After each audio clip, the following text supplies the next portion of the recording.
BRS దొంగల ముఠా social media మమ్మల్ని బదలాం చేస్తుంది.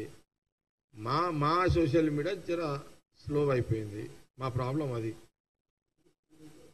మా సోషల్ మీడియాని ముఖ్యమంత్రి గారు త్వరగా యాక్టివ్ చేస్తాడు. ఎందుకంటే మేము చేసే పనిని మేము చెప్పుకోకపోవడం వల్ల, అంటే మేము ఎక్కడ మా ముఖ్యమంత్రి మా కాంగ్రెస్ ఎక్కడ రిలాక్స్ అయినామంటే తెలంగాణ ప్రజలు మనకు అవకాశం ఇచ్చారు కదా, మనం పనులు చేస్తున్నాం కదా అని మేము రిలాక్స్ అయినాం. కానీ చేసే పని కూడా ప్రచారం చేయాలనే దాంట్లో కొంత కాంగ్రెస్కి అలవాటు లేదు. అది చేసుకుంటా పోతాం. కానీ వాళ్ళు చారాన చేసి బారాన పబ్లిసిటీ చేసుకుంటారు. మేము రూపాయి చేసి చారాన పబ్లిసిటీ కూడా చేసుకుంటలేము. ఇక్కడనే ప్రాబ్లం ఉన్నది. ఏం చేద్దాము?